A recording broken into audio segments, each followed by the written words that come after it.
Real estate sector केवल दो चीजों के सहारे चलता है। इसमें पहला है सेंटिमेंट्स और दूसरा है डिस्पोजेबल इनकम। यानी अगर सेंटिमेंट स्ट्रॉन्ग होंगे तो डिस्पोजेबल इनकम का इस्तेमाल घर खरीदने में किया जा सकता है।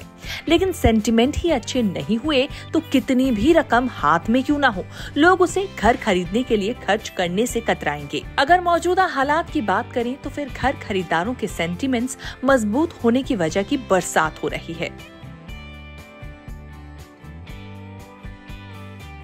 सबसे पहले तो होम बायर्स पॉजिटिव मूड में बैठे हैं, लेकिन इस बार रियल एस्टेट सेक्टर के सेंटिमेंट को बेटर करने के लिए गुड न्यूज की भरमार हो रही है। सबसे पहली वजह है कि अगले साल लोगों की सैलरी बढ़ने का दावा एऑन पीएलसी की रिपोर्ट में किया गया है। इस रिपोर्ट के मुताबिक अगले साल देश में औसतन सैलरी इंक्रीमेंट 9.5% हो सकता है। इस साल भी लोगों को 9.3% का औसत सैलरी इंक्रीमेंट मिला है। अब अगले साल भी सैलरी बढ़ने की खुशी में लोग घर खरीदने का फैसला लेने से नहीं पीछे हटेंगे। हम अपनी इस रिपोर्ट में ये भी बताएंगे कि आखिर किस सेक्टर में कितनी सैलरी बढ़ेगी। खासकर ये भी जानेंगे कि रियल एस्टेट सेक्टर के सबसे बड़े क्लाइंट बेस यानी आईटी सेक्टर के कर्मचारियों की सैलरी में कितना इजाफा होगा। लेकिन इसके पहले सेंटिमेंट्स के इम्प्रूव होने की बाकी वजहों को भी जान लेते हैं, जिनमें एक ब्याज दरों में होने वाली संभावित कटौती भी है। ज्यादातर एजेंसियों ने कहा है कि दिसंबर से आरबीआई रेपो रेट में कमी करना शुरू कर देगा, जिसके बाद होम लोन की ईएमआई कम हो जाएगी। इसके अलावा अगस्त के बाद सितंबर में जिस तरह से वेज और नॉन वेज थाली की कीमतों में बढ़ोतरी नहीं हुई, उससे अंदाजा लग रहा है कि अब खाद्य महंगाई दर में बढ़ोतरी रुक गई है। इन सब खबरों ने बायर्स के सेंटिमेंट्स को 7वें आसमान पर पहुंचा दिया है। ऐसे में अब उन्हें इनकम को लेकर जरा भी चिंता नहीं होगी और वो घर खरीदने का फैसला लेने से पीछे नहीं हटेंगे। अब ये भी जान लेते हैं कि आखिर एऑन पीएलसी की रिपोर्ट में किन किन सेक्टर्स में कितनी सैलरी बढ़ने का अनुमान जताया गया है। इंक्रीमेंट के सेक्टर को अगर देखें तो रियल एस्टेट सेक्टर के सबसे बड़े कस्टमर बेस यानी टेक्नोलॉजी, आईटी, टेक सेक्टर में अगले साल बम्पर इंक्रीमेंट का अनुमान है और ये बम्पर इंक्रीमेंट खुशी की अकेली वजह नहीं है।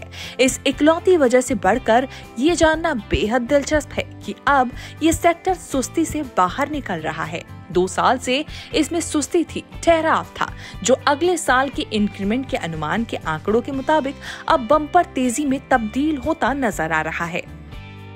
एऑन पीएलसी के मुताबिक इंजीनियरिंग, मैन्युफैक्चरिंग और रिटेल सेक्टर्स में 10% की वेतन बढ़ोतरी का अनुमान है, जबकि फाइनेंशियल इंस्टीट्यूशंस और ग्लोबल कैपेसिटी सेंटर्स में सैलरी इंक्रीमेंट 9.9% हो सकती है।